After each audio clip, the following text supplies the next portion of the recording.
The doctor's words echoed in Martha's mind like a death sentence. You will never bear children. At 35, she stood at the edge of town, her husband's farewell still burning in her ears.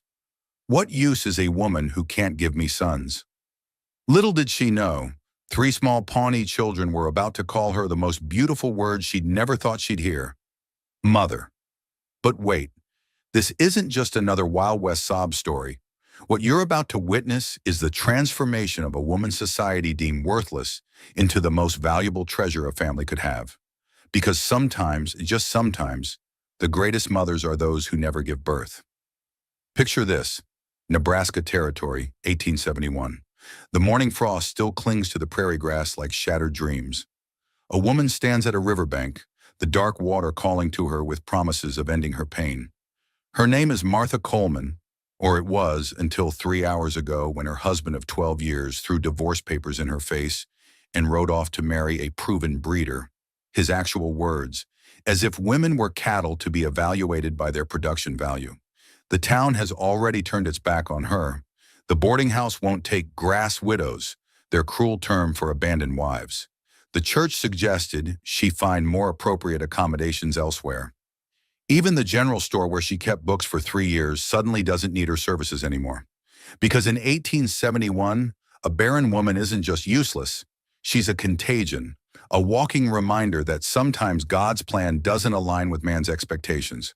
But here's where our story takes a turn that nobody, least of all Martha, saw coming.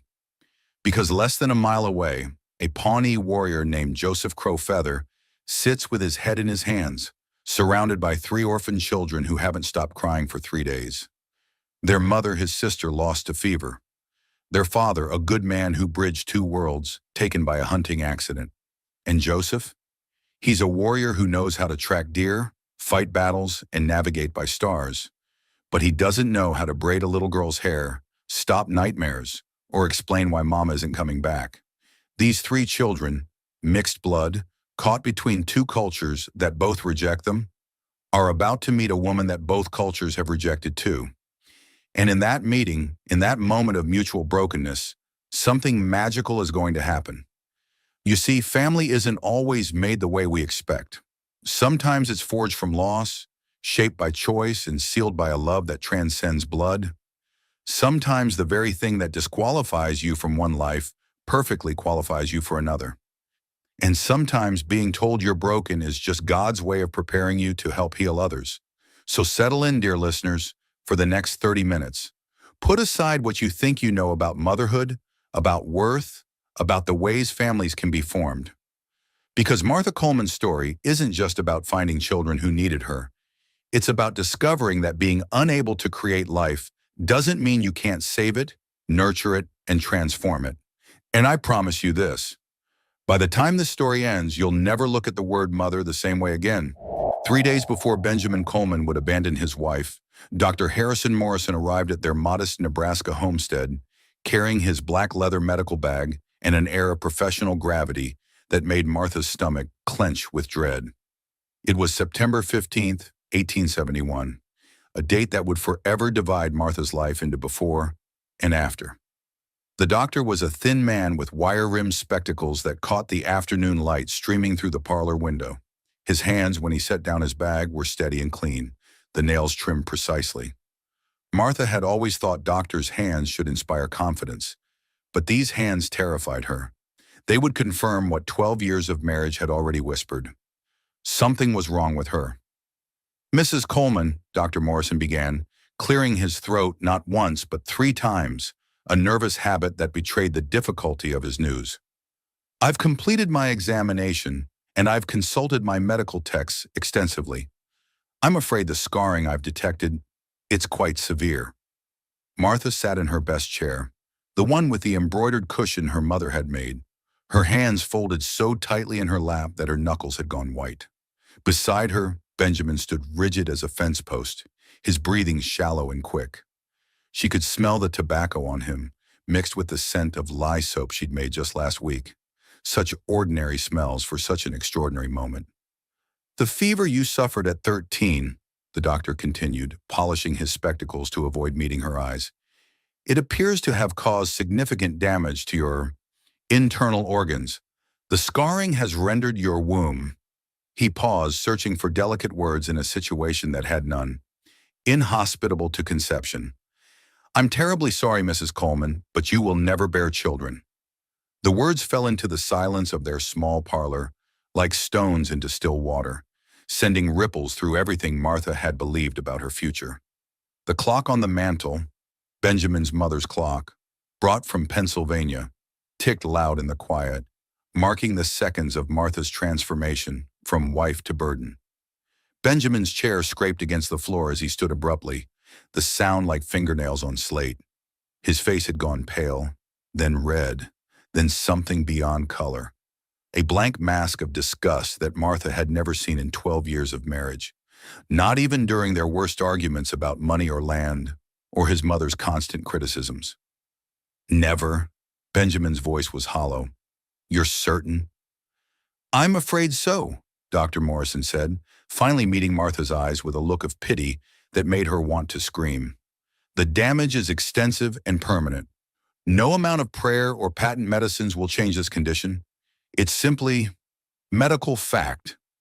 Benjamin walked out without another word, leaving Martha to see the doctor out, to thank him for his honesty, to pay him $3 they couldn't spare for the privilege of having her worth as a woman reduced to nothing.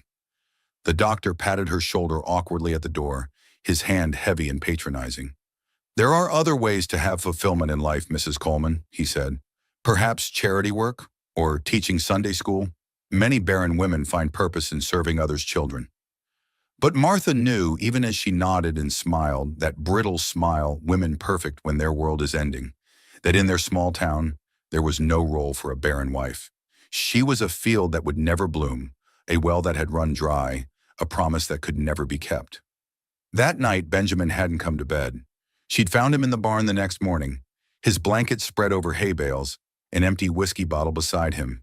He wouldn't meet her eyes when she brought him coffee and biscuits, wouldn't respond when she tried to talk about adoption, about orphan trains, about the children who needed homes. He just stared at the wall and said, "Those aren't solutions, Martha. They're just reminders of what you can't do." The second night, he hadn't come home at all. Martha had sat up waiting, the lamp burning low, her needlework untouched in her lap. Around midnight, young Tommy Henderson had knocked on the door, sent by his mother to check on her. The boy's eyes wouldn't meet hers as he mumbled that Mr. Coleman had been seen at the widow Hutchinson's farm, helping with repairs. Everyone knew the widow's farm was in better condition than most. Her late husband had left her well provided for, with 3 strapping sons to work the land. Now on this third morning, September 18th, 1871, Benjamin was taking everything that mattered to him. The frost on the grass looked like nature's mockery of a wedding veil, delicate and white, and ultimately temporary. Martha stood in the doorway, her shawl pulled tight against the cold, watching her husband load the wagon with methodical precision. His books went first, wrapped carefully in oilcloth to protect them from the elements. The Bible his mother had given him, the almanacs he consulted religiously, the single volume of Shakespeare he'd inherited from his father. Next came his father's tools, each one placed in its designated spot in the wooden box he'd built specifically for them. The hammer that had built their chicken coop, the saw that had cut the lumber for their bed frame, the plane that had smoothed the cradle he'd made 3 years ago in anticipation of a child that never came.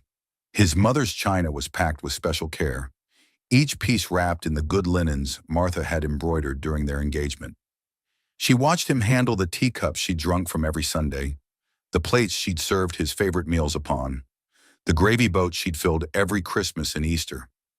12 years of careful handling, never a chip or crack, and now he was taking them to another woman's table. "Benjamin," she finally said, her voice catching on his name like fabric on a splinter. The word came out broken, just like everything else between them. "Please, we could adopt. The orphan train comes through Omaha every month. We could give a child a good home." "Adopt?" Benjamin spun around, and the disgust in his face made her step backward into the house. His blue eyes, the ones that had once looked at her with such tenderness on their wedding day, now held nothing but contempt. She could see herself reflected in them. Small, worthless, defective. Raise another man's bastard? Have the whole town knowing I'm married to a barren woman who can't do the one thing God put her on this earth to do? That's not the only thing, Martha started, her voice stronger now, fueled by 12 years of being more than just a potential mother. She'd been a partner, a helpmate, a companion. It's the main thing. His shout made the chickens scatter in the yard, their panicked clucking a soundtrack to her humiliation. What's a farm without sons to work it? What's a man without his bloodline to carry on? What's a wife who can't be a mother? Each question was a blow, and Martha felt herself shrinking with each one. She wanted to remind him of all the other things she was. She kept his books so well that they'd never missed a payment to the bank, her careful management stretching every dollar. She mended his clothes with stitches so fine other women asked for her secret. She cooked his meals exactly how his mother had taught her, even though the old woman had never thought Martha good enough for her precious son. She'd nursed him through pneumonia 2 winters past, sitting up 3 nights straight, spooning broth between his cracked lips, bathing his fever-hot skin with cool claws, praying to God to spare him even as he raved deliriously about the son he wanted. Always the son, never just her companionship, never just their love. She'd sold her mother's wedding ring, her only inheritance, to buy seed when the drought killed their first crop. She'd worked beside him in the fields until her hands were raw and bleeding, never complaining, never stopping. She'd lost 2 toes to frostbite, helping him save the cattle during the blizzard of '69. She'd been everything a wife should be except the one thing that apparently mattered most. But looking at his face now, she knew none of that counted. The ledger of their marriage had been balanced, and she'd come up short. She wasn't a woman to him anymore. She was a broken vessel, a failed investment, a mistake he was finally correcting. Benjamin pulled an envelope from his coat pocket. She noticed it was his good coat, the one she'd just pressed yesterday, still foolishly believing he might come home, and thrust it at her. His hand didn't shake. He'd practiced this, she realized, rehearsed this moment like an actor preparing for a stage performance. "Divorce papers, all right," he said, the words clipped and efficient. "Already filed with the county clerk. Judge Harrison says abandonment due to medical insufficiency is grounds enough. He's expedited the process. Should be final within the month." Martha's hands shook as she took the envelope. The paper was expensive, official, with the county seal pressed in red wax. Such formality for the destruction of a life. Medical insufficiency? Is that what I am now? A medical condition? A disease to be cut away? "You're nothing now," Benjamin said flatly, each word carefully pronounced as if he'd practiced them too. "You've been nothing for years. I just kept hoping, praying, that God would perform a miracle. But God doesn't waste miracles on women like you." The cruelty of invoking God in his abandonment made Martha's stomach turn. "And what kind of woman am I, Benjamin? The kind that takes but doesn't give. The kind that promises a future but delivers emptiness." He climbed onto the wagon seat, gathering the reins with hands that had once held hers tenderly, hands that had trembled when he'd placed the ring on her finger, hands that had wiped her tears when her mother died. "The widow Hutchinson has 3 sons already, and her late husband's land adjoining mine. She's agreed to marry me once this is finalized. A proven breeder, you might say." The phrase hit Martha like a physical slap. Breeder. Like she was livestock that hadn't produced properly. You planned this. How long, Benjamin? How long have you been courting her while sleeping in our bed?" "A man has to think of his future," Benjamin said, not even having the decency to look ashamed. "You can keep the house until the bank takes it, and they will, within the month. I've withdrawn my accounts. What's mine is mine. Consider it generous that I'm not asking for repayment of the years I fed and clothed a useless woman." As the wagon rolled away, kicking up dust that made Martha's eyes water, or perhaps those were tears she couldn't tell anymore, she heard him start to whistle, whistling, the same tune he'd whistled on their wedding day, as if leaving her was a relief worthy of the same song that had once celebrated their union. Martha stood frozen in the doorway long after the wagon disappeared over the rise. The sun climbed higher, warming the frost from the grass, but she felt nothing. Neighbors would have seen the wagon leave. The Hendersons' farm was close enough that they'd have heard the shouting. By noon, the entire town would know. By evening, she'd be the subject of every dinner table conversation, every church gossip session, every pitying look and cruel whisper. She went inside and sat at the kitchen table where she'd served 12 years of meals. The silence was deafening. No clock ticked. Benjamin had taken it, his mother's precious clock. No fire crackled. She hadn't the strength to light one. Just silence and the weight of her supposed worthlessness pressing down like a physical thing. By afternoon, the full reality of her situation became clear as the town's judgment arrived in waves. First came Mrs. Appleby from the boarding house, her pinched face barely containing her satisfaction at delivering bad news. She didn't even dismount from her buggy, just called out from the road. Mrs. Coleman, or should I say Miss Watson again, I heard about your situation. I wanted to be clear that my establishment doesn't take grass widows, sets a bad example for the young Christian ladies under my care. You understand? Next came Reverend Dawson, his tall frame filling her doorway like a shadow of judgment. He at least had the decency to remove his hat, though his eyes remained cold and distant. The congregation feels it would be best if you sought opportunities elsewhere. A woman in your position, well, it raises uncomfortable questions. Perhaps Omaha, or even further east, where your history isn't known. Even Mr. Morrison at the general store, where Martha had kept books for 3 years, suddenly discovered he no longer needed her services. He sent his son with the message, too cowardly to face her himself. Pa says the customers might feel uncomfortable, ma'am. Nothing personal, but business is business. By evening, Martha understood the full scope of her exile. She wasn't just losing a husband. She was losing her place in the world. A divorced woman, especially one divorced for barrenness, was worse than a widow. A widow had tragedy and deserved sympathy. A divorcee had shame and deserved nothing. She walked to the edge of town as the sun began to set. Her best boots, the ones she'd worn to church every Sunday, the ones she'd polished just yesterday out of habit, raising small clouds of dust with each step. The Republican River ran low this time of year, September being the tail end of the dry season, but there were still deep pools where the current had carved out hollows in the earth. Martha stood at the bank, watching the water move with deceptive calm. The surface was smooth, but she knew the current below was strong enough to pull a person under, to fill their lungs, to stop their heart. It would be cold, she knew, but the cold wouldn't last long. Neither would the pain. Just a few moments of struggle and then peace, an end to the humiliation, the worthlessness, the crushing weight of being a woman who'd failed at the only thing that mattered. She thought of her mother, dead these 15 years. A woman's worth is in her children, she used to say while bouncing Martha's younger siblings on her knee.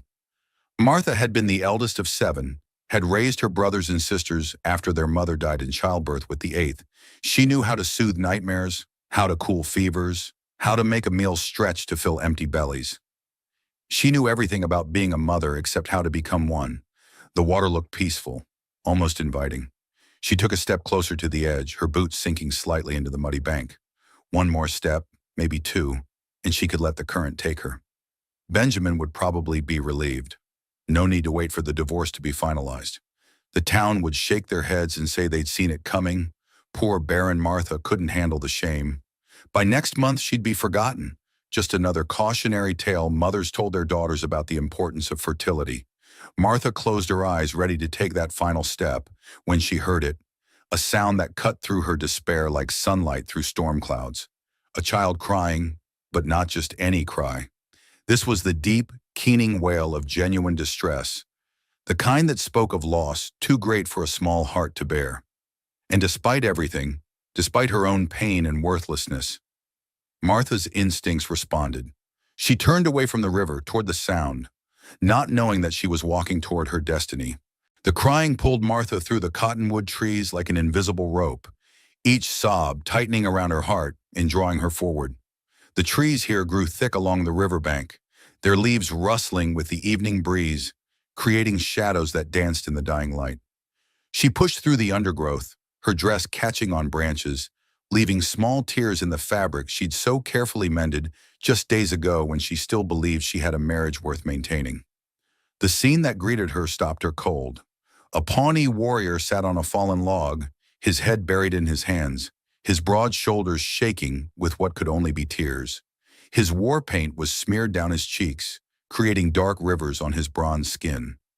He wore traditional dress, a leather shirt decorated with beadwork, leggings with fringe, moccasins that showed wear from many miles. But it was his posture that struck Martha most. This was a man defeated, not by battle, but by something far worse. Around him, 3 children clustered in various states of distress. The sight of them made Martha's empty womb ache with a physical pain that took her breath away. They were mixed blood. That much was clear, their features showing the blend of native and European ancestry that marked them as belonging fully to neither world. The oldest, a boy who couldn't have been more than 8, was trying desperately to be strong. He had his father's lighter skin, but his mother's high cheekbones and dark eyes. His small hands were on the shoulders of a middle child, a girl of perhaps 6 with honey-brown skin and black hair that hadn't seen a comb in days. The tangles were so severe Martha could see them from where she stood. The girl sobbed with the abandon only children can achieve, her whole body convulsing with grief, snot running down her face unchecked. Her dress, once blue, Martha thought, now gray with dirt and wear. But it was the smallest child that broke Martha's heart completely. A toddler, barely 3, with the most remarkable green eyes Martha had ever seen. Eyes that spoke of a white parent or grandparent somewhere in her lineage. She sat in the dirt, her tiny dress torn at the shoulder, her chubby legs splayed out, crying with the hopeless abandon of a child who'd given up on comfort ever coming. Her voice was hoarse, almost gone, but still she cried, silent tears streaming down her dirty face, her small body hiccuping with exhaustion. The warrior looked up at Martha's approach, and she saw his face clearly for the first time. He was younger than she'd initially thought, perhaps 30, no more. His face would have been handsome if not for the exhaustion carved into every line. His eyes were intelligent, desperate, and swimming with unshed tears. This was not the fierce savage the newspapers wrote about. This was a man drowning in grief and responsibility he didn't know how to handle. "Please," he said in broken but understandable English, his voice rough with exhaustion and emotion. "You help? Children, they cry 3 days. No stop, no eat, no sleep." His English faltered, and he made gestures with his hands, trying to communicate the depth of his desperation. "Their mother?" He made a cutting gesture across his throat, universal sign language for death. "Fever take her 1 moon past. Their father before, hunting accident. My sister, my friend, both gone." Martha stood frozen for a moment, her own grief suddenly seeming small in comparison to these children's loss. The warrior continued, his words tumbling out like water through a broken dam. "I try everything. Sing songs she sang. They cry harder. Make food she made. They don't eat. Hold them like she did. They push away. 3 days, no stop.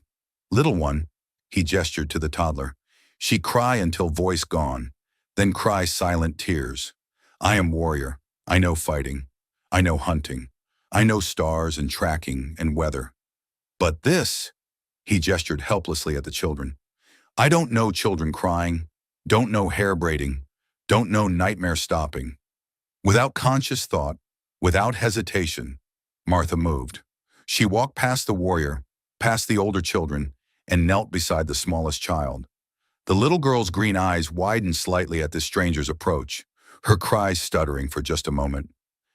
"Hello, little one," Martha said softly, her voice carrying the maternal warmth she'd never been able to give her own children. "Oh, sweet girl, come here." She gathered the child into her arms, and something inside Martha's chest cracked open like an egg, spilling warmth where there had been only cold emptiness moments before. The child's weight was solid, real, necessary in a way Martha couldn't explain. The little girl's cries stuttered, stopped, then started again but softer, more confused than distressed. Martha began to rock, the motion as natural as breathing. She hummed softly, An old lullaby her mother had sung, one she'd sung to her younger siblings all those years ago. The child's rigid body began to soften, her tiny fingers clutching at Martha's dress. The fabric was still damp with Martha's own tears from earlier, but the child didn't care. She pressed her face against Martha's shoulder, her sobs fading to hiccups, then to exhausted whimpers, then to blessed silence. "How?" the warrior asked, his eyes wide with amazement. "3 days I try. My aunt try. Other women in village try. Nothing work. You touch her, she stop. Is this white woman magic?" "No magic," Martha said softly, still rocking the child who had now put her thumb in her mouth. A self-soothing gesture that spoke of younger days, happier times. Sometimes children just need to feel safe. They need to know someone won't leave. They can sense when adults are scared too, and it makes them more frightened. "You're grieving too, aren't you?" "They feel that." The warrior's face crumpled slightly before he regained control. "She was my sister, singing bird, good woman, good mother. Their father, Thomas McBride, was white man but good man. He learned our ways, our words. Loved my sister true, not like some white men who take native wives for convenience. They were happy. Then hunting accident. Horse spooked, he fell, neck broken. My sister's heart broke with him. When fever came, she had no strength to fight." The middle child had crept closer during this exchange, drawn by the sudden calm like a moth to flame. Martha could see her more clearly now. A beautiful child under all that dirt and grief.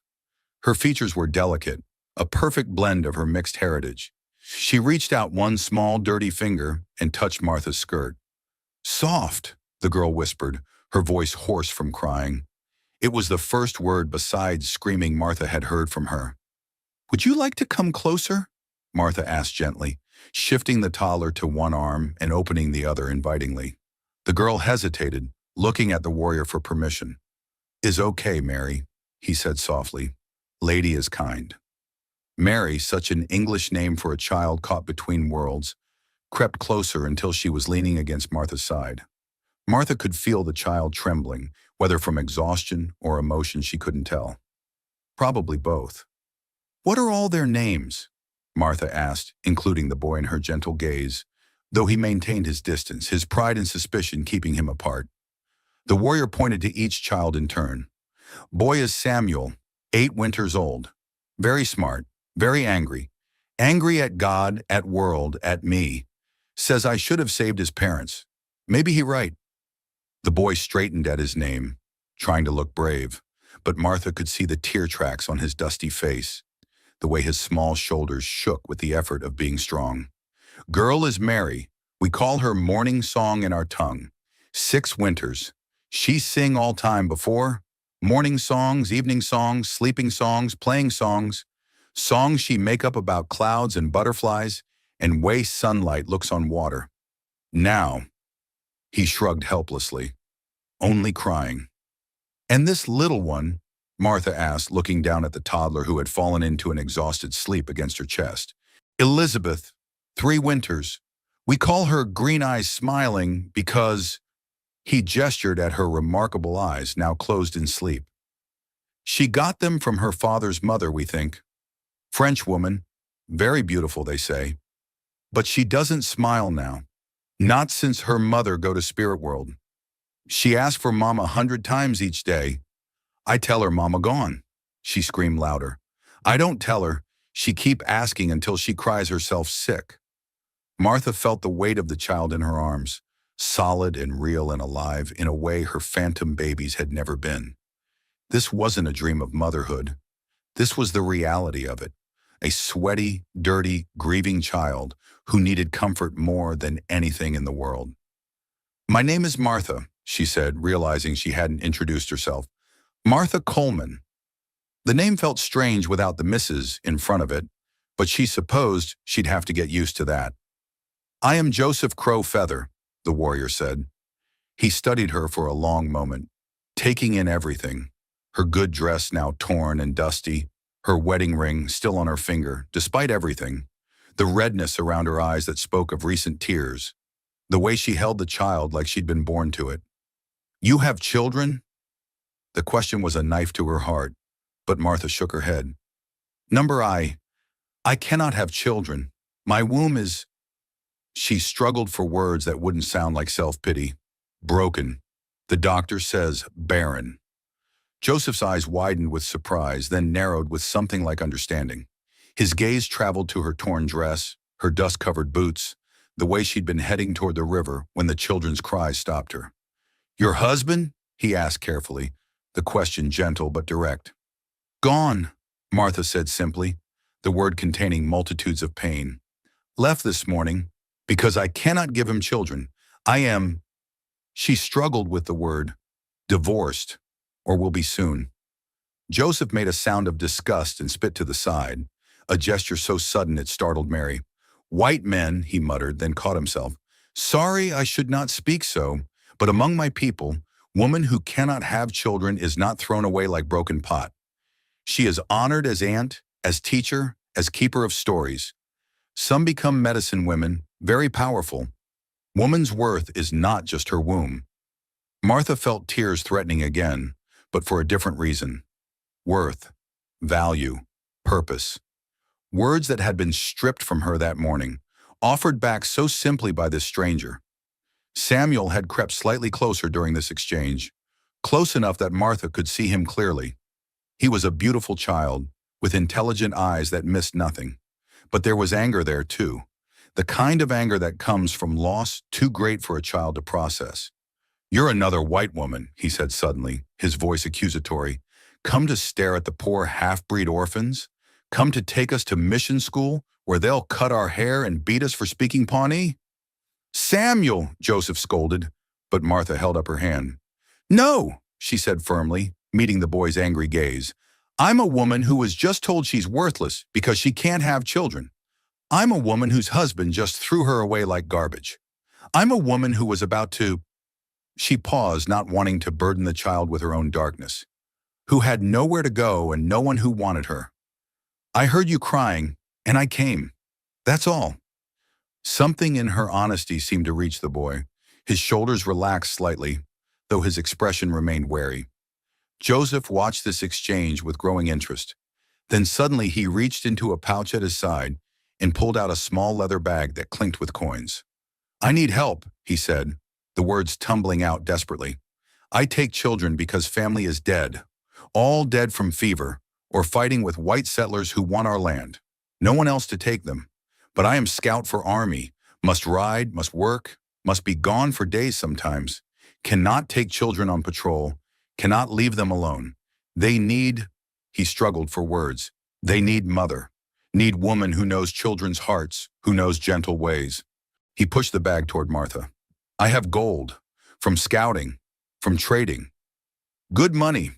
You come to reservation, help with children. I pay you, give you home, food, everything needed. You help until I find wife maybe, proper mother for them."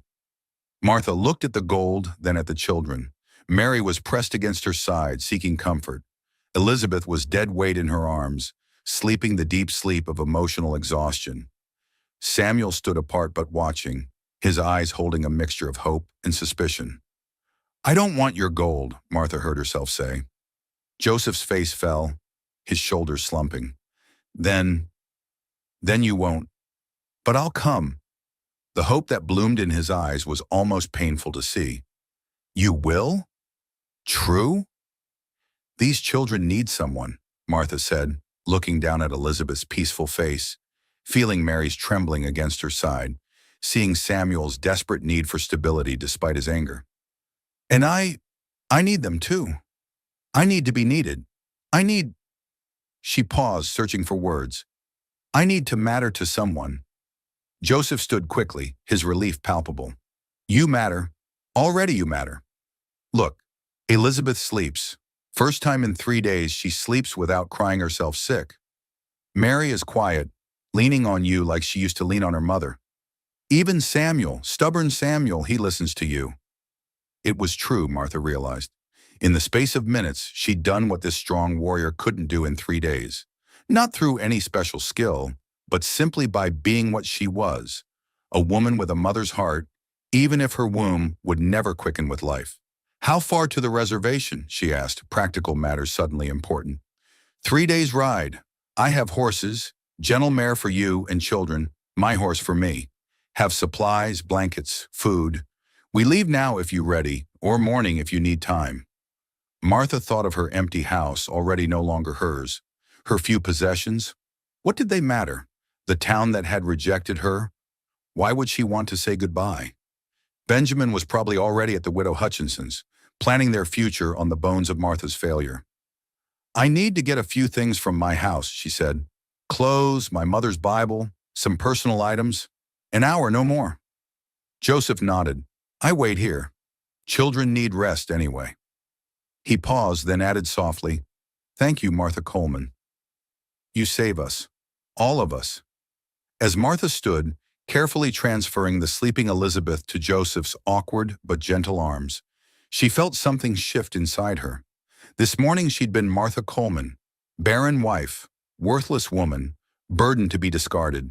Tonight she was Martha Coleman, needed, wanted, necessary. I'll be back, she promised, including all 3 children in her gaze. I won't leave you. Samuel, suspicious Samuel, who'd lost too much to trust easily, looked her straight in the eye. Promise? Everybody leaves. Mama left. Papa left. Everyone always leaves. Martha knelt down to his level, her hands on his small shoulders. I promise, Samuel, I'm not everybody. I'm the woman who's choosing you, all 3 of you. And when you choose someone, really choose them, you don't leave. You stay, even when it's hard, especially when it's hard. The boy's composure finally cracked, and he threw himself into her arms, sobbing like the child he was. Martha held him tight, feeling Mary join the embrace, even Joseph stepping closer with Elizabeth. This, she thought, this is what I was meant for. Not to birth children, but to mother those who need mothering. Not to fulfill Benjamin's dynastic dreams, but to heal broken hearts with love that chooses rather than creates. When she finally pulled away to get her things, all 3 children were watching her. 1 hour, she said firmly. Count it if you want. I'll be back. As she walked back toward town, toward her empty house and her few possessions, Martha felt lighter than she had in years. Behind her, 3 orphaned children and 1 desperate warrior waited. Ahead of her lay an uncertain future on a reservation she'd only heard frightening stories about. But for the first time in 12 years, Martha Coleman knew exactly where she belonged. The first day of their journey began before dawn, the sky still holding stars like scattered diamonds against dark velvet. Martha had returned to the riverbank exactly 1 hour after leaving, carrying a small carpet bag with her few essentials. 2 dresses, her mother's Bible with pressed flowers between its pages, a silver hairbrush that had been her grandmother's, and the quilt her mother had made for her hope chest. Everything else she left behind. Let Benjamin deal with it when he came to claim the house for his new bride. Joseph had been amazed when she returned. You came back, he said simply, but the relief in his voice spoke volumes. I promised, Martha replied, already reaching for Elizabeth, who stretched her chubby arms toward her with a sleepy whimper.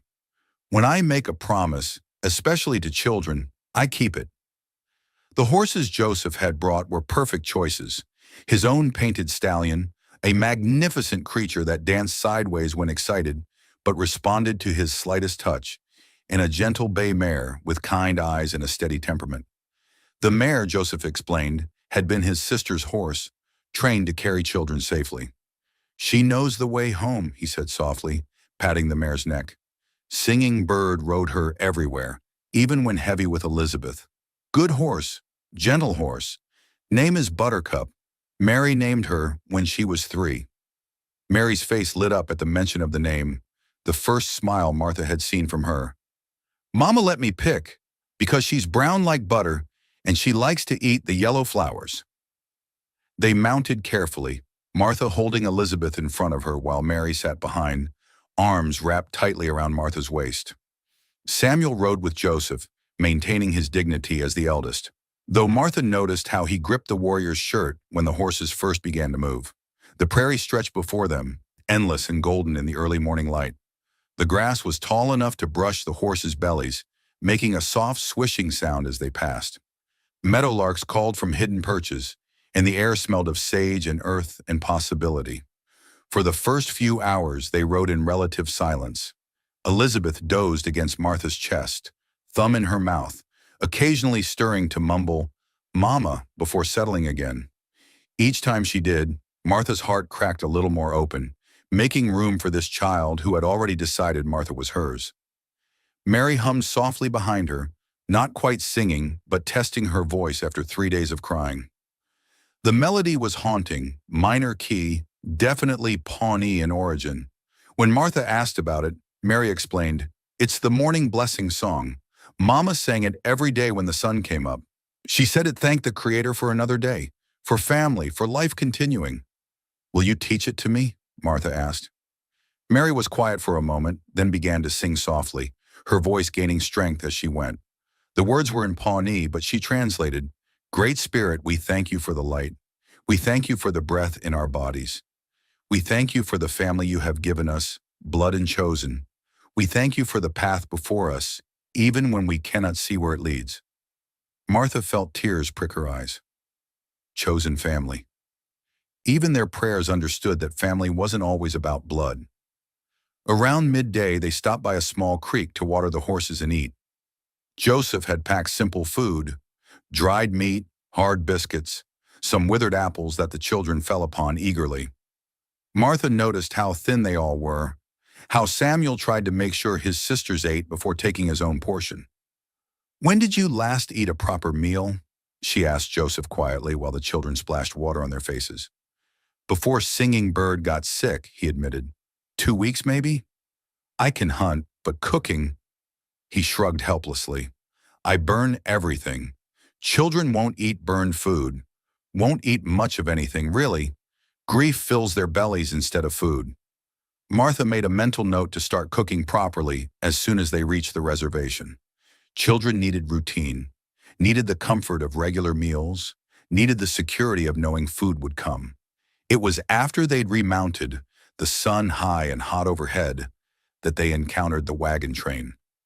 Martha heard them before she saw them.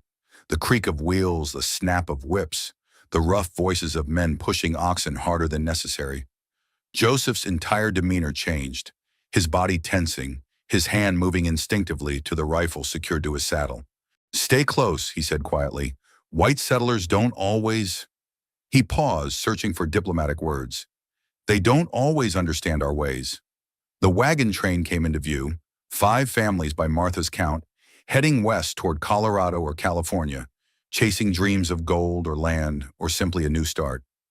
The lead wagons slowed as they approached, and Martha could see the way hands moved toward weapons, the way women pulled children behind their skirts.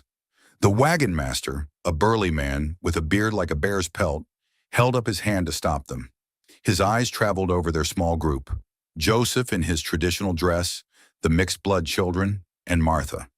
His expression when he looked at her was one of disgust mixed with pity. "Ma'am," he said, his voice carefully neutral, "are you in need of assistance? Are you being held against your will?" Before Martha could answer, his wife, a pinch-faced woman with eyes like chips of ice, peered out from the wagon. "Oh, my lord," she gasped. "It's a white woman with savages. And those half-breed children." The word hit like a slap. Martha felt Mary press closer against her back, felt Elizabeth wake and whimper at the tension in Martha's body. "I'm exactly where I choose to be," Martha said, her voice clear and caring. "These are my children, and this is my family." The wagon master's wife actually recoiled. "Your children? But they're mixed blood. Abominations. No decent white woman would—" "Then I suppose I'm not what you'd call decent," Martha interrupted, her voice steel wrapped in silk. "Because I see 3 beautiful, intelligent, precious children who need love, not judgment. I see a good man trying to care for his sister's orphans. What do you see? Because if all you see is blood and race, then I pity you. You're blind to everything that actually matters." One of the younger men in the group, barely out of his teens, spat tobacco juice near Buttercup's hooves.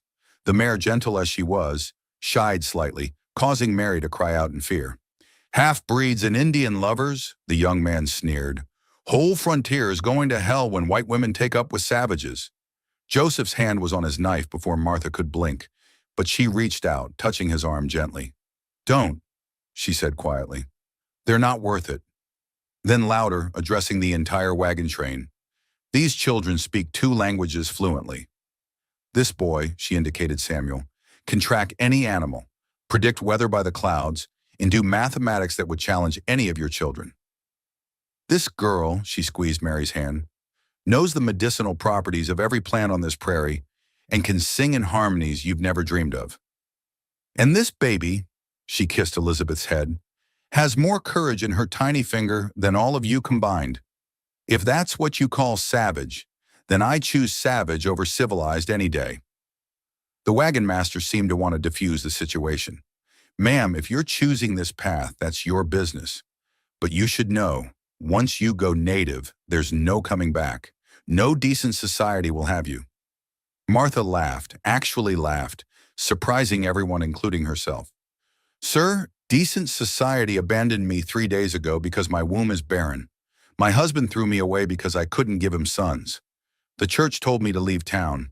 The boarding house wouldn't take me. If that's decent society, then I'm better off without it. She urged Buttercup forward, past the wagon train, her head high. Joseph followed, but not before fixing the wagon master with a look that made the man step back. As they rode away, Martha heard the woman say loudly, "Mark my words, she'll regret it. They always do. Probably kidnapped anyway, Stockholm Syndrome or some such." But what struck Martha most was Samuel's voice, small and wondering. "You defended us. White people never defend us." "I'm not white people," Martha said firmly. "I'm your moth." She caught herself. "I'm Martha, and I'll always defend you. Always." That night, they camped in a grove of cottonwoods near a small spring. Joseph built a fire with practiced efficiency while Martha settled the children. She'd noticed Mary scratching her head repeatedly and, upon investigation, discovered the child's hair was so tangled it had begun to mat. "Hurts," Mary admitted when Martha gently probed a particularly bad knot. "Let's fix that," Martha said, producing her grandmother's silver brush from her bag. "But we'll need to be patient. Some knots take time to undo." It took 2 hours. 2 hours of gentle work, fingers and brush, a bit of water, infinite patience. Mary sat still the entire time, occasionally whimpering but never pulling away. Elizabeth watched with fascination, and even Samuel drew closer, pretending to tend the fire but really watching Martha's gentle ministrations.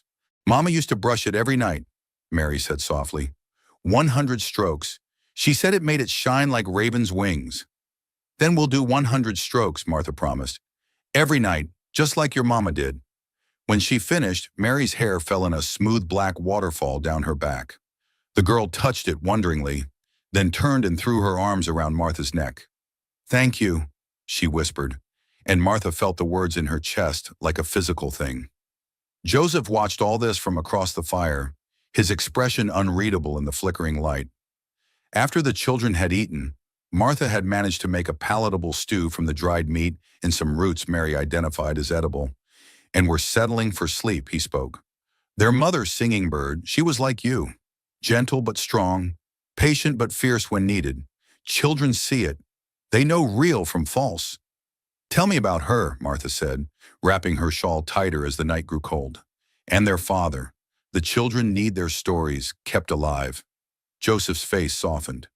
"Thomas McBride was traitor. Came through our village 5 winters past. Tall man, red hair like fire, green eyes like Elizabeth has now. He saw Singing Bird at the river, washing clothes. Love at first sight, like in white man's stories. But he didn't just take her. He courted proper, learned our language, our ways, brought gifts not to buy her, but to honor her, honor our family. He poked the fire with a stick, sending sparks spiraling into the darkness. They married both ways. Christian ceremony for him, Pawnee ceremony for us. He built her good house. Part wood like his people, part earth lodge like ours. They were happy, so happy. When Samuel born, Thomas cried with joy. When Mary came, he composed silly songs just to hear her laugh. And Elizabeth, She was surprised, blessing. Singing Bird thought she was done having babies, then Green Eyes Smiling arrived. "What happened?" Martha asked gently. "Thomas took Samuel hunting, teaching him to track deer. Horse spooked. Snake maybe, we never knew. Thomas thrown, neck broken, died instantly. Samuel saw it all. That's why he's so angry. He thinks he should have saved his father. But he was just small boy, 7 winters old. How could he save anyone?" Martha looked at Samuel, curled up but not quite asleep, and her heart ached for the burden he carried. "Singing Bird tried to be strong," Joseph continued, "but her heart was broken. When fever came to village, she had no will to fight. Died holding Elizabeth, begging me to keep children together, keep them safe. I promised, but I'm warrior scout. I don't know children, don't know gentle ways. Until you." The second day dawned misty, the prairie wrapped in fog that made the world seem dreamlike and unreal. They ate quickly and mounted, Joseph saying they needed to cover more ground today. The children were more relaxed, Martha noticed. Elizabeth chattered in a mix of English and Pawnee, pointing at everything: birds, clouds, flowers. Mary hummed continuously, sometimes breaking into actual song. Even Samuel seemed less rigid, actually answering when Martha asked him about the different plants they passed. "That's prairie sage," he said, pointing to a silvery green bush. "Good for cleaning wounds. And that's yucca. The roots make soap.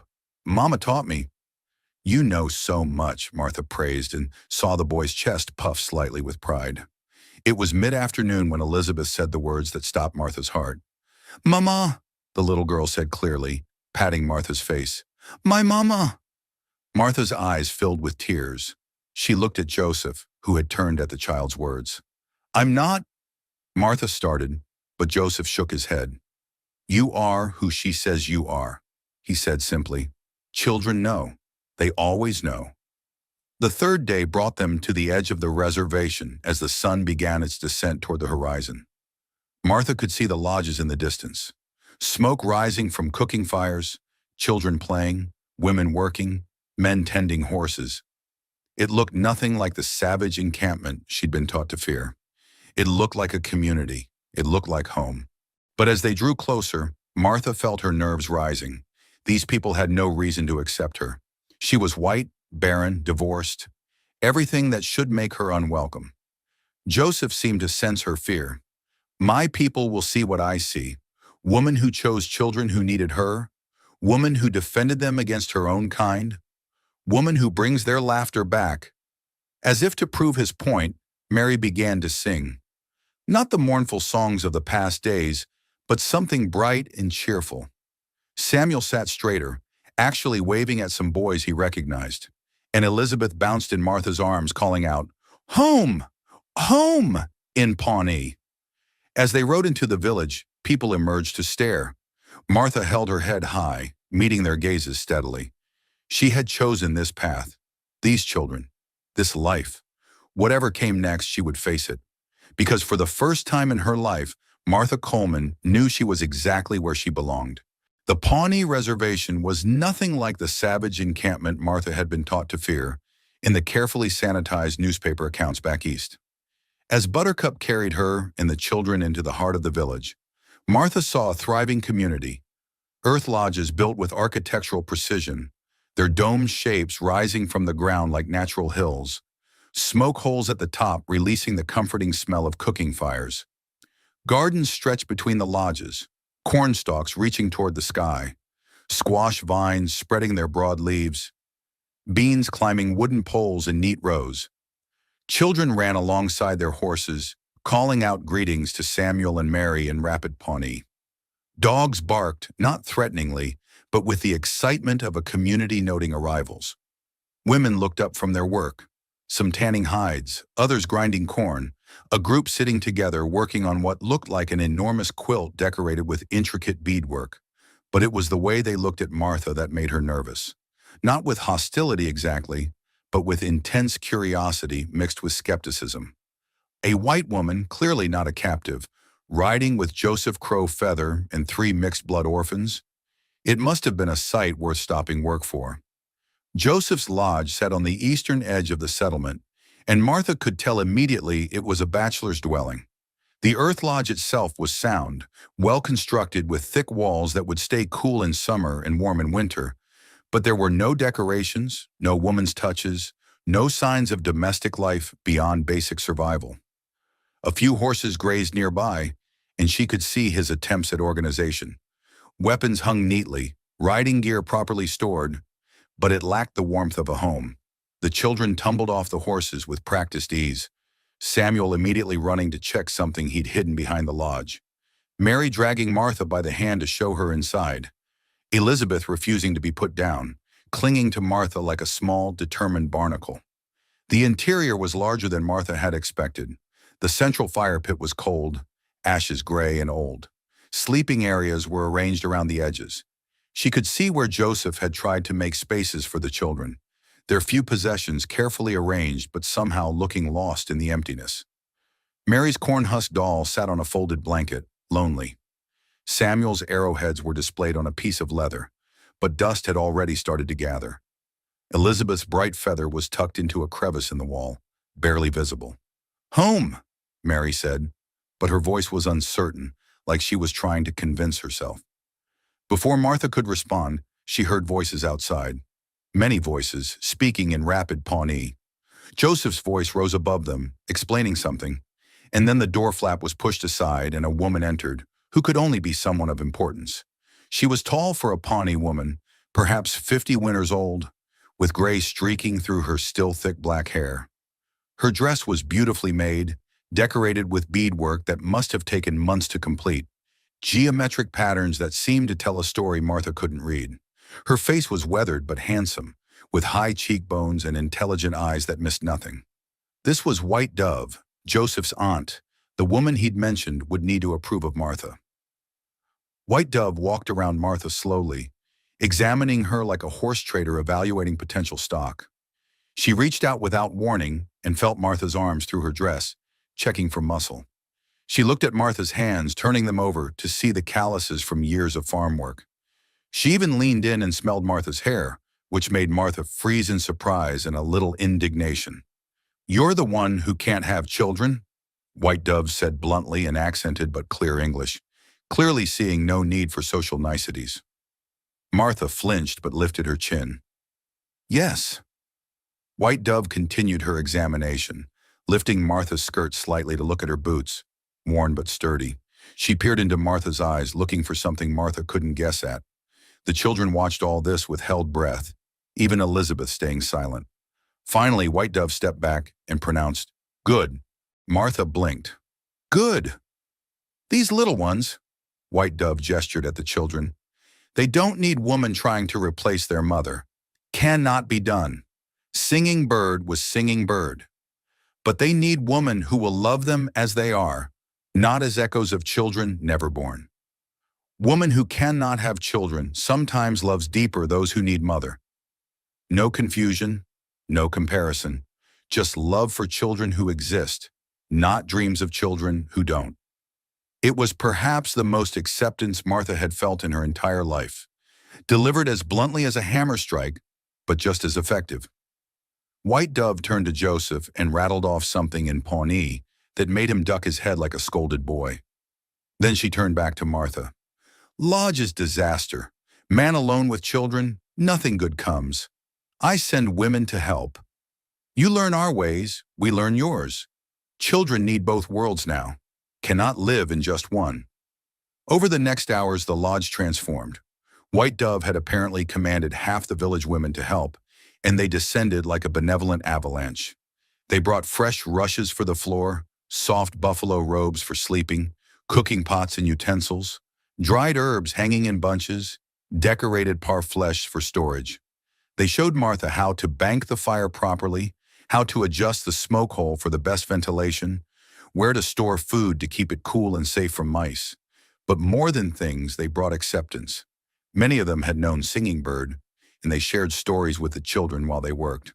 "Your mother, she sang so beautiful, even the birds stopped to listen," one elderly woman told Mary. "She taught me that song about the butterflies. You remember it?" And Mary, shy Mary, who'd barely spoken, began to sing, her voice growing stronger as the women hummed along. Another woman, younger with a baby on her hip, told Samuel, "Your father taught my husband to read the white man's words. Very patient, very kind, smart man. You have his eyes, his way of thinking. I can see it." Martha watched all this while learning, her hands busy copying the women's movements as they showed her how to grind corn properly, how to season the pot just right, how to make the fry bread that Elizabeth apparently loved. The women spoke a mixture of Pawnee and English, switching back and forth fluidly, and Martha found herself picking up words: Ati for mother, Pita for thank you, Riki for good.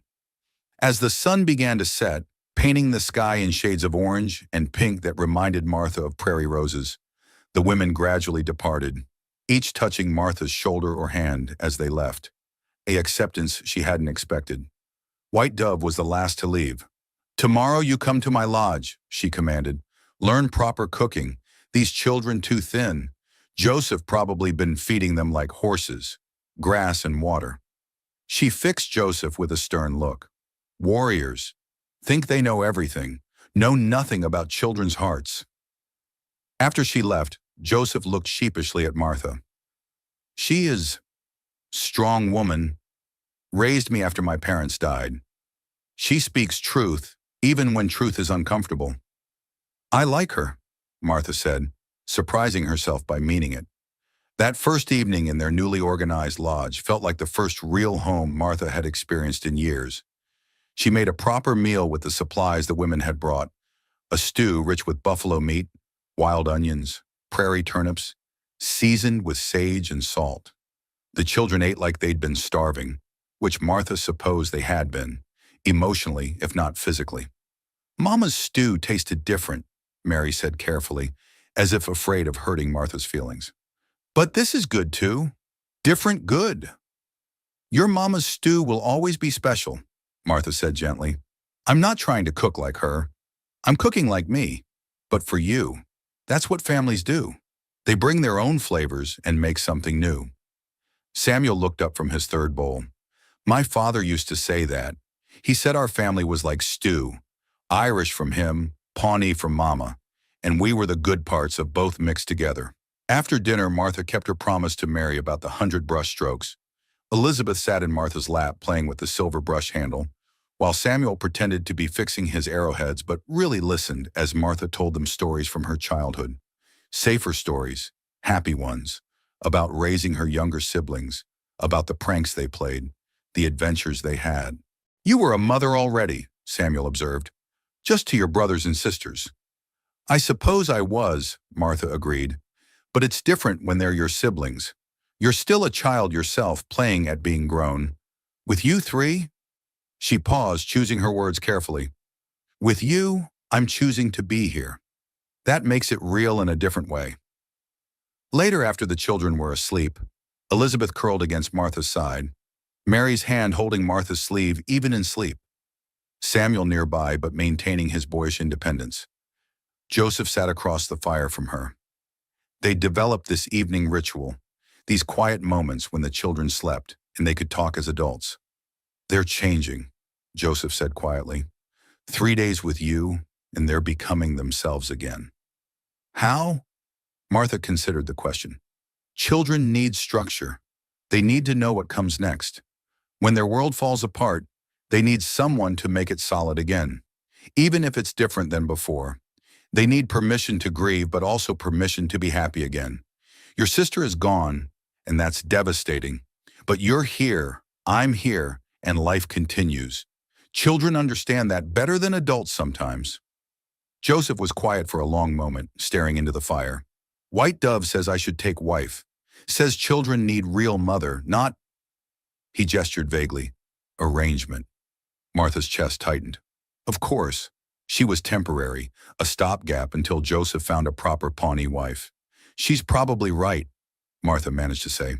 "She's wrong," Joseph said firmly. "Children have real mother. They chose her. She chose them.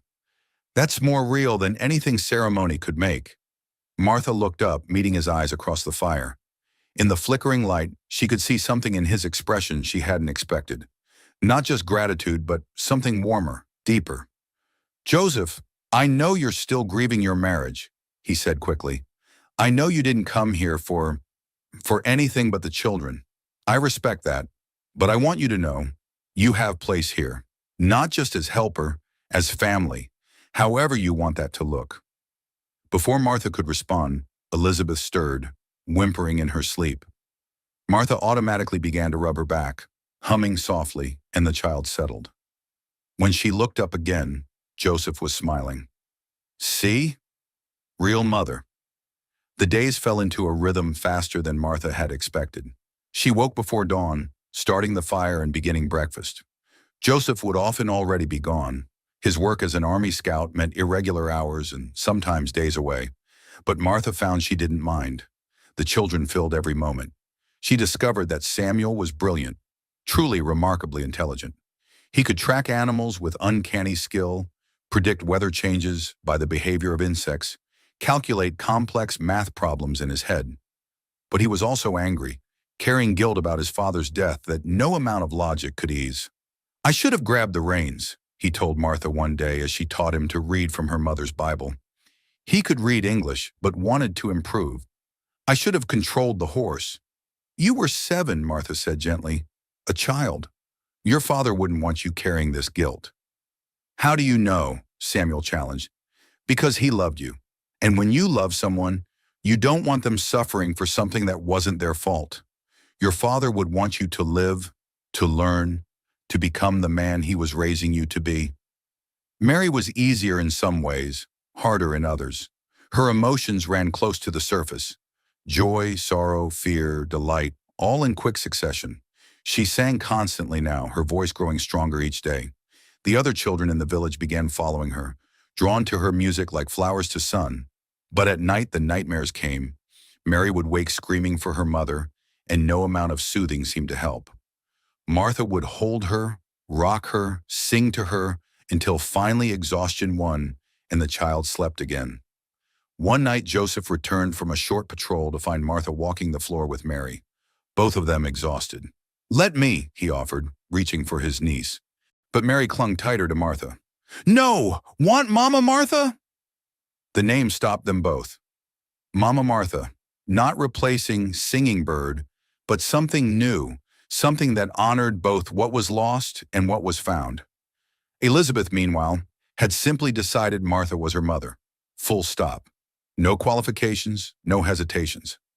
She followed Martha everywhere, insisted on being carried constantly, cried if Martha was out of sight for even a moment. "You'll spoil her," White Dove warned, but her tone was approving. "Good. She needs spoiling after what she's been through." White Dove had become Martha's teacher, instructor, and surprisingly, friend. She taught Martha the practical skills: how to tan hides, make pemmican, identify medicinal plants, bead leather, but she also taught her the deeper things: the stories, the beliefs, the way the Pawnee saw the world. "You're Jesus' God," White Dove said one day as they worked side by side. "He's not so different from our Tarawa. Both want people to be kind, to share, to protect the weak. Maybe same God, different names." "Maybe," Martha agreed, finding comfort in the thought that perhaps all paths led to the same destination, just by different routes. As autumn settled over the prairie, painting the grass gold and the trees fire colors, Martha realized she'd stopped thinking of herself as temporary. This was her life now. These children, this community, this man who looked at her across the fire each night with growing warmth. One evening, as purple twilight settled over the land, all 4 of them sat outside the lodge watching the stars appear. Samuel was teaching Elizabeth constellation names in both English and Pawnee. Mary was composing a new song about stars dancing. Joseph sat close enough to Martha that she could feel his warmth. "Happy?" he asked quietly. Martha thought about Benjamin, about her empty womb, about the life she'd planned that had crumbled to ash.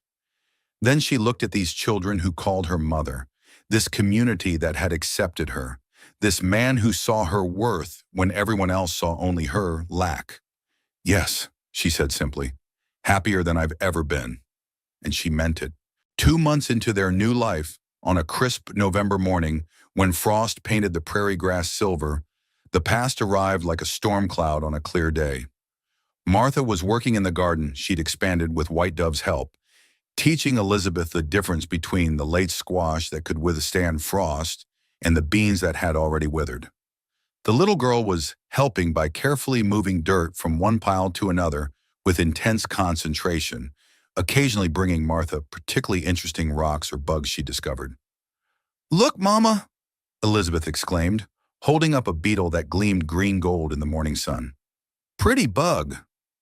"Very pretty," Martha agreed, wiping sweat from her brow despite the cold. She was wearing traditional Pawnee dress now, so much more practical than her heavy cotton dresses. The soft deer hide moved with her body, and the decorative beadwork that Mary had insisted on adding caught the light. Her hair was braided in the Pawnee style, both for practicality and because Mary loved to practice her braiding each morning, her small fingers careful and patient. That's when she saw them, a small convoy approaching from the east. Not traders, she could tell by the formal way they rode.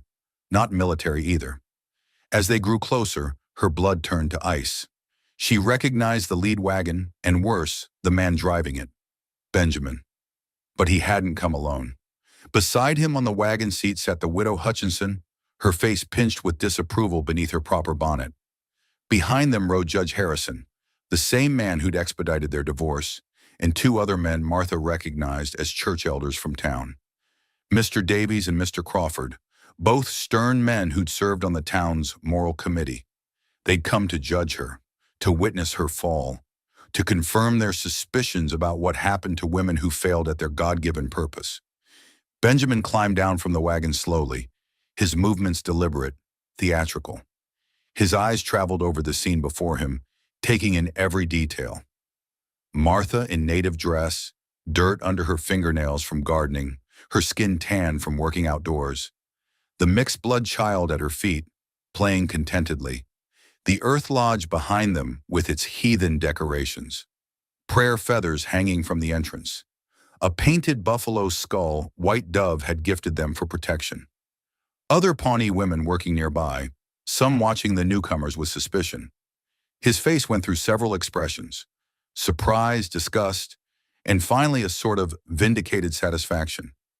"So it's true," he said, his voice carrying clearly in the cold morning air. "Martha Coleman has gone native, became a squaw." The word was deliberately chosen, deliberately cruel. Several of the Pawnee women who understood English stiffened. Martha saw Running Deer, White Dove's daughter, take a step forward, but Martha subtly shook her head. This was her battle. Martha stood slowly, picking up Elizabeth protectively. The child, sensing the tension, wrapped her arms around Martha's neck and hid her face, whimpering softly. "What are you doing here, Benjamin?" Martha kept her voice steady, though her heart was racing like a frightened rabbit's. "I heard rumors," Benjamin said, loud enough for his audience to hear clearly. "Disgusting, vile rumors that couldn't possibly be true. My former wife, a woman from a good Christian family, living in sin with savages, pretending to mother their heathen spawn. I had to see if they were true. Judge Harrison didn't believe it either. Did you, Judge?" The judge, a thin man who'd always reminded Martha of an undertaker with his black clothes and permanent frown, cleared his throat. "Mrs. Coleman, or whatever you call yourself now, this is highly irregular. A white woman of good standing, living among the Indians without proper Christian supervision or authority." "I'm married," Martha said evenly, though the lie tasted bitter. She and Joseph maintained separate sleeping areas, their relationship still nothing more than a partnership for the children's sake, though something deeper had been growing between them. Legally and properly, by both Pawnee and Christian ceremony, and these are my children. Benjamin laughed, the sound ugly and mocking, echoing across the village like a crow's caw. Several more Pawnee had gathered now, understanding the tone if not all the words. Men had stopped their work with horses. Women had put down their beating and grinding stones. Children peered out from behind their mother's skirts. "Your children," Benjamin's voice dripped with contempt. "You can't have children, remember? That's why I left you. That's why you're worthless. A barren field, a dry well, a broken vessel. You're playing house with half-breed bastards because no decent white man would have you. She has us! Samuel's voice rang out fierce and clear. He appeared from nowhere, standing beside Martha with his small fist clenched, his face a mask of protective fury. Mary ran from the lodge where she'd been practicing her letters, wrapping her arms around Martha's legs, trembling but determined to stand with her. "Mama, who is this mean man?" Mary asked in Pawnee, though her tone needed no translation. "Nobody important," Martha replied in English, then repeated it in Pawnee, making Benjamin's face redden like a sunset. The widow Hutchinson spoke for the first time, her voice dripping with the kind of disdain that comes from moral superiority. "So you've really done it. Abandoned all Christian decency. Benjamin told me you were barren, but I didn't think you'd fall this low. Living like an animal, raising savage children, forgetting your race and your God." "My God," Martha said quietly but firmly, "taught me that love matters more than blood, that caring for orphans and widows is holy work, that judging others is a sin. Perhaps you read a different Bible than I do." Mr. Davies, one of the church elders, stepped forward. "You've disgraced your family name, woman. Your parents would be horrified to see what you've become." "My parents," Martha said, her voice gaining strength, "raised 7 children, most not their blood, because they believed family was about love, not lineage. They would understand what I'm doing here." "What you're doing," Benjamin spat, "is degrading yourself. Living with animals, pretending their half-breed spawn are worth something." The slap came from nowhere. One moment Martha was holding Elizabeth, the next she'd passed the child to Samuel, and her palm was stinging from the force of hitting Benjamin's face. The crack echoed across the village like a gunshot. "Don't you dare," she said, her voice low and dangerous as a rattlesnake's warning. "Don't you dare call my children names. They are worth 10 of you. Samuel speaks 3 languages and can calculate numbers in his head faster than you can on paper. Mary knows every medicinal plant on this prairie and sings like an angel. Elizabeth has more courage in her tiny finger than you have in your entire body. They are brilliant, beautiful, beloved children, and you are a small, pathetic man who measures worth by wombs and skin color." Benjamin raised his hand as if to strike back, his face purple with rage. But suddenly Joseph was there, along with several other Pawnee warriors. They'd materialized from the landscape like smoke, silent and imposing. Joseph's knife was out, not threatening exactly, but definitely present, catching the morning sun along its blade. "Touch my wife," Joseph said calmly in perfect English, each word precise as a placed stone, "and you'll lose that hand, and possibly other parts you might value." Benjamin looked around at the warriors, then back at Martha. His hand lowered slowly. "This isn't over. I'll make sure everyone knows what you've become.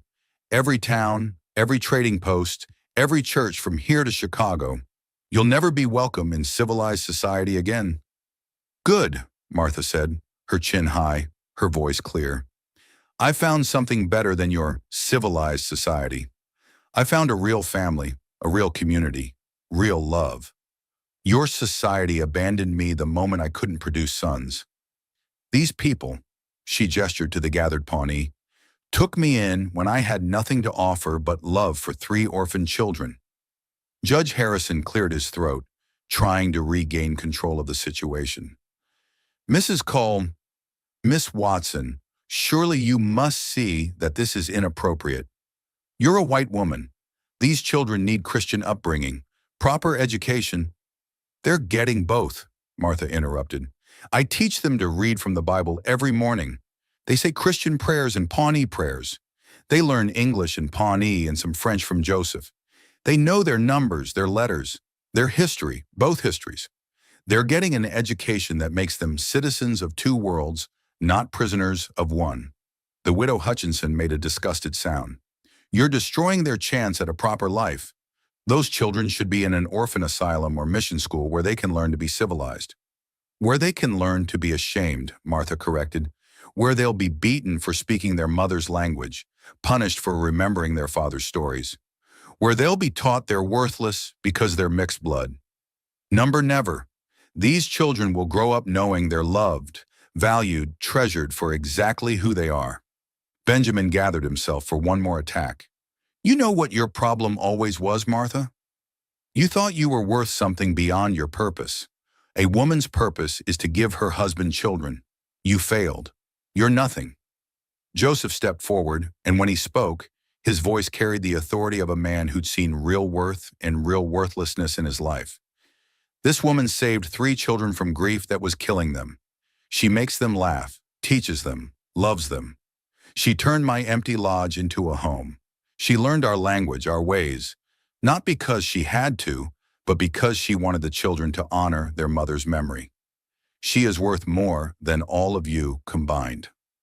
Pretty words from a savage, Benjamin sneered. Joseph smiled, and it wasn't a pleasant expression. This savage speaks 4 languages, can read and write better than most white men, and serves as a scout for the U.S. Army. I've met President Grant. I've dined with generals. And I can tell you with certainty that Martha is the finest human being I've ever known. Now get off our land before I forget I'm civilized. Benjamin climbed back onto his wagon, his face twisted with rage and humiliation. You're dead to decent society, he called to Martha, dead to everyone who matters. Martha looked at her children, Samuel standing protective and fierce, Mary clinging to her skirts with tears on her face, Elizabeth reaching for her from Samuel's arms. She looked at Joseph, ready to defend them all with his life. She looked at the gathered Pawnee, her new family, her chosen people. Then I'll live in indecent happiness, she called back, with people who know that love matters more than blood, that kindness matters more than color, that choosing to be family matters more than being born to it. As the wagon rolled away, raising dust that hung in the air like a bitter memory, Martha felt something settle in her chest. The last tie to her old life had been severed. She was free. That evening, after the children were asleep, exhausted from the emotional upheaval of the day, Martha and Joseph sat by the fire, as had become their custom. But tonight, Joseph sat closer than usual, close enough that their shoulders touched. You defended us, he said quietly. Defended me. No white woman has ever defended me. You defended me first, Martha pointed out. When I was a stranger by the river, you offered me purpose when I thought I had none. Joseph was quiet for a moment, staring into the fire. Then he spoke, his voice careful but determined. The other men think I should take a wife. They say the children need a real mother, that it's not proper you living here without. He gestured vaguely. Martha's chest tightened painfully. I understand. I can stay until you find someone. Martha. He turned to face her fully, and in the firelight she could see everything in his eyes. Warmth, hope, fear, longing. I don't want someone else. The children don't want someone else. I choose you. If you'll have me. Martha's breath caught. Joseph, I can't give you children. Your children. New children. The bloodline. These are my bloodline. My sister's children. That's enough. More than enough. He took her hand gently, his callous thumb moving over her knuckles. I don't need you to give me children. We have children. I need you to love the ones we have. And maybe, he paused, gathering courage. Maybe love me too? Martha looked at this man who'd taken her in when she was broken, who'd given her purpose when she thought she had none, who saw her supposed flaw as irrelevant compared to her heart. I already do, she whispered. Joseph's smile was like sunrise over the prairie, slow, warm, brilliant. Then marry me. Not for propriety, not for the children, though they need us both. Marry me because when Elizabeth calls you mama, I want it to be true in every way. Because when Samuel looks for approval after his first hunt, I want him to look to both of us as his parents. Because when Mary sings her morning songs, I want to wake up beside you to hear them. The people here, some of them might not accept it, Martha said weakly. A white woman have accepted you already. White Dove said yesterday, you're a gift from the spirits. Said any fool could see we belong together. Martha laughed wetly, tears streaming down her face. She said that? In Pawnee, so you wouldn't get proud. But yes. He cupped her face gently, wiping away her tears with his thumbs. Marry me, Martha Coleman. Be my wife, mother to our children, keeper of my heart. Yes, she breathed. Yes to all of it. When he kissed her, gentle and sweet and full of promise, Martha felt the last broken piece of her heart heal completely. She'd been abandoned for being barren, but that abandonment had led her to 3 children who needed her. She'd been called worthless, but she'd found a man who saw her infinite worth. She'd been told she was nothing and discovered she was everything. Mother, teacher, healer, beloved. Sometimes the worst moments in our lives are just doorways to our best ones. Sometimes what looks like an ending is actually a beginning in disguise. The wedding was held 2 weeks later, on a crisp November day, when the last of the autumn leaves clung to the cottonwoods like gold coins, and the air itself seemed to shimmer with possibility. The entire village transformed the event into something more than a marriage. It became a celebration of family reborn from ashes, of love that transcended boundaries, of choosing each other when the world said they shouldn't match. White Dove took charge of preparing Martha with the authority of a general marshaling troops. She arrived at dawn with several other women, their arms full of treasures. The wedding dress they'd created was a masterpiece of cultural harmony, soft white doe skin in the Pawnee tradition, but cut in a style that honored Martha's heritage too, with a fitted bodice and flowing skirt.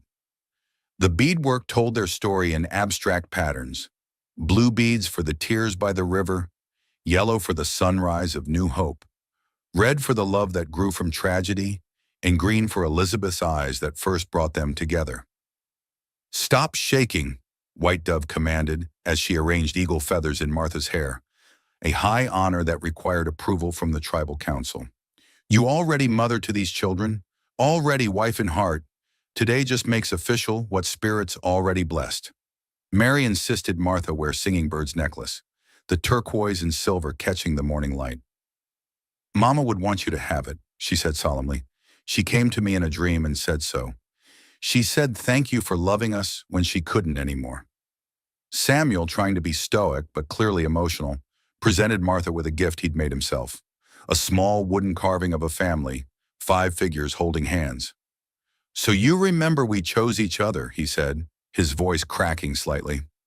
Elizabeth, now 4 and understanding the significance of the day, kept touching Martha's dress with reverent fingers. "Pretty mama. Pretty like butterfly, like sunshine, like morning song." The ceremony itself was held in the center of the village, with the entire community forming a great circle. Reverend Patterson from Fort Kearney had agreed to perform the Christian ceremony, a younger, more progressive minister who'd replaced the judgmental Dawson. He'd been surprisingly respectful of incorporating both traditions. Joseph stood waiting for her, and Martha's breath caught at the sight of him. He wore his finest regalia, a war shirt decorated with porcupine quills that caught the light, leather leggings with intricate beadwork, and a headdress that marked him as a respected warrior and scout. But it was his expression that stopped her heart. Joy, pride, and love so profound, it seemed to light him from within. The Christian ceremony came first, simple and short. "Do you, Martha Coleman, take Joseph Crowfeather as your lawfully wedded husband?" Reverend Patterson asked, smiling. "I do," Martha said firmly, her voice carrying across the gathered crowd.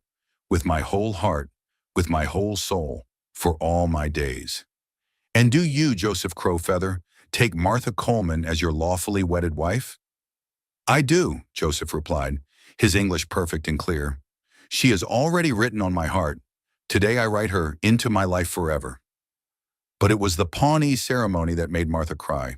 The elder conducting it spoke in both languages, his aged voice still strong. "Today we witness something sacred, not just 2 people joining, but a family choosing itself. These children chose Martha as their mother when their blood mother walked the spirit trail. Martha chose them when the world told her she had no value. Joseph chose Martha when he saw her heart was large enough to hold them all. And Martha chose Joseph when she saw his strength was matched by his gentleness. This is not marriage made from duty or arrangement. This is marriage made from love that grew in the broken places, like prairie flowers that bloom after fire. The children participated throughout. Elizabeth scattered flower petals with intense concentration, her tongue poking out slightly. Mary sang a blessing song she'd composed herself, her voice clear and pure, bringing tears to many eyes. Samuel stood as Joseph's witness, his young face serious with the responsibility, but glowing with happiness. When it came time for the blessing, White Dove stepped forward. Great Spirit, we thank you for mysterious ways. Woman who cannot bear children becomes mother to 3 who needed her. Man who thought he could only be warrior learns to be father. Children who lost everything find everything again. This is your magic, making families from broken pieces, making them stronger than those who never broke. After the ceremonies, the feast lasted well into the night. There was dancing, traditional Pawnee dances where Martha stumbled but laughed, frontier reels where Joseph proved surprisingly graceful. The children ran wild with their friends, faces painted, bellies full, hearts light for the first time since their parents died. That night, as Martha and Joseph finally sat alone by their fire while the children slept, he said quietly, "Any regrets?" Martha thought of her old life, the proper house in town that had felt like a prison, the husband who'd seen her only as a failed investment, the community that measured her worth by her womb. Then she looked at this life, 3 children who called her mama, a husband who saw her as precious, a community that valued her for her heart, not her fertility. None, she said firmly, not one single regret. 6 months later, as spring painted the prairie in wildflowers, Martha realized she'd missed her monthly flow. Then another month passed. She didn't dare hope, didn't dare mention it. But White Dove knew, as she always knew, everything. The spirits have sense of humor, the older woman said, placing a knowing hand on Martha's still flat belly. White doctor says you barren? Ha! Your body was just waiting for right man, right time, right love. Closed flower opens when sun finally shines on it. When Martha told Joseph that evening, he wept openly, unashamed. Another child, he kept saying in wonder. Our child? The baby came with the first snow, a daughter with Martha's auburn hair and Joseph's dark eyes. They named her Sarah Singing Crow, honoring both traditions. The 3 older children were enchanted. Samuel appointed himself chief protector, teaching his baby sister Pawnee words before she could even sit up. Mary sang to her constantly, a repertoire of lullabies in 3 languages. Elizabeth, no longer the baby, took her big sister role seriously, sharing her precious feather and declaring the baby most beautiful ever was. But the miracles didn't stop there. 2 years later came twins, Joseph Jr. and Margaret. 2 years after that, another daughter, Hope. By the time 5 years had passed from that desperate day by the river, Martha had 6 children, 3 of the heart, 3 of the body, all equally loved. On a spring morning exactly 5 years after Benjamin had abandoned her, Martha stood at the same riverbank where she'd once considered ending her life. But now she held Hope on her hip while the twins played at her feet. Samuel, now 13 and growing tall, was teaching Elizabeth to track rabbits. Mary's voice carried on the wind as she practiced with the younger girls from the village. Joseph came up behind her, wrapping his arms around her waist, his chin resting on her shoulder. "What are you thinking?" he asked. "That sometimes the worst thing that happens to you turns out to be the best thing," Martha said. "If Benjamin hadn't left me, if I hadn't been barren, or thought I was, I never would have found you, the children, this life. My supposed curse was actually my blessing." "White Dove says the spirits knew," Joseph said, "knew we all needed each other, so they moved pieces like game board until we all came together." As if summoned by her name, White Dove appeared with Sarah toddling beside her. 6 children, the older woman announced with satisfaction. "Woman who couldn't have any has more than anyone. This is good joke from spirits." Martha laughed, gathering her children. All of them, the ones born from her body and the ones born from her choice. "The best joke," she agreed. "The very best." Later, as the sun set over the prairie, painting the sky in shades of pink and gold, the whole family sat together outside their lodge, expanded now to accommodate their growing family. Samuel was reading to the younger ones from a book of frontier tales. Mary was teaching the twins a clapping game. Elizabeth was braiding Hope's hair with the patience Martha had once shown her. "Tell us the story," Sarah demanded, as she did every night. "The story of how we became a family." Martha smiled, pulling the little girl into her lap. "Once upon a time, There was a woman who thought she had no purpose, and 3 children who thought they had no mother, and a man who thought he could only be a warrior. But then they found each other. As she told the story, their story, Martha marveled at the journey that had brought them here. She'd stood at the river's edge ready to die, and instead had found more life than she'd ever dreamed possible. She'd been called barren and had borne 4 children. She'd been deemed worthless and had become priceless to so many. This was the true miracle. Not that her womb had suddenly worked, but that love had transformed abandonment into abundance, sorrow into joy, strangers into family. The children of her heart had opened the door for the children of her body, proving that sometimes God's greatest gifts come disguised as his greatest denials. And they lived happily ever after? Little Hope asked sleepily. Martha looked at her family, her chosen, beloved, miraculous family, and smiled. No, sweetheart. They lived happily ever after, and after, and after. Because when you choose your family, when love makes you family, the happiness just keeps growing. As the stars appeared one by one in the darkening sky, Martha Coleman Crowfeather held her children close and whispered a prayer of gratitude for the abandonment that had led to abundance, for the barrenness that had led to bounty, for the ending that had been a glorious beginning in disguise. And so, dear listeners, we come to the end of Martha's incredible journey, though really it's just the beginning of a legacy that would span generations. 5 years after that desperate moment when Martha Coleman stood at the river's edge, ready to end everything, she had become the mother of 6 children, the beloved wife of a good man, and the heart of a community that valued her for who she was, not what she could produce. The woman who was told she was worthless because she couldn't bear children ended up with more children than anyone in the village.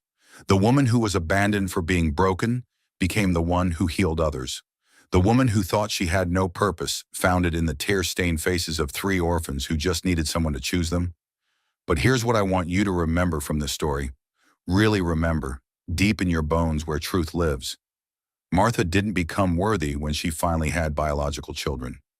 She was worthy the moment she picked up Elizabeth by that riverbank. She was worthy when she defended Mary from cruel words. She was worthy when she helped Samuel forgive himself for something that was never his fault. Her worth was never about her womb. It was about her heart, her capacity to love, her willingness to show up when showing up was hard. Think about it. If Benjamin hadn't abandoned her, if the doctor hadn't pronounced her barren, if the town hadn't exiled her, she never would have heard those children crying. 3 orphans would have lost themselves to grief. Joseph would have failed despite his best efforts. And Martha herself would have lived a half-life, always wondering why she existed if she couldn't fulfill her purpose. Sometimes, and this is crucial, sometimes what looks like God closing a door is actually Him removing a wall that was keeping you from your real destiny. Sometimes the very thing society says disqualifies you is exactly what qualifies you for something greater. To every woman watching who's been told she's less than because she can't have children, you are complete, worthy, and whole exactly as you are. Your value isn't in your reproductive system, but in your capacity to love. To everyone who's been abandoned, divorced, rejected, your story isn't over. Martha's greatest chapter began after her marriage ended. To anyone raising children that didn't come from their body, through adoption, step-parenting, fostering, or just loving kids who need it, you are their real parent. Biology is just genetics. Love is what makes a family. And to those who think their brokenness disqualifies them from happiness, remember that Martha's supposed brokenness led her to exactly where she needed to be. Your cracks aren't flaws. They're where the light gets in. Before you go, please, if this story touched your heart, hit that like button. It helps other people who need this message find it.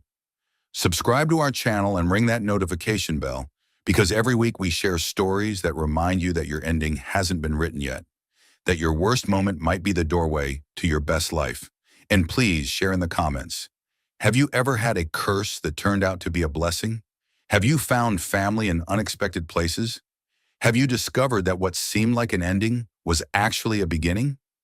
Your story might be exactly what someone else needs to hear today. Remember this, Martha stood at that river ready to die, and instead she became the matriarch of a beautiful, blended, chosen family. She thought her story was over, but it had barely begun. The same might be true for you. You are not broken. You are not worthless. You are not abandoned. You are chosen. You are valuable. You are exactly where you need to become who you're meant to be. This is your channel name, reminding you that families are made of love, not just blood, that mothers are defined by their hearts, not their wombs, that sometimes the worst thing that happens to you is actually the best thing in disguise. Keep your hearts open, dear ones. Your Martha moment might be just around the corner. That moment when what seemed like a curse reveals itself as the greatest blessing of your life. Until next time, remember, you matter, you're enough. And somewhere out there, someone needs exactly what you have to offer. Not despite your brokenness, but because of it. Love makes a family, nothing else. Just love.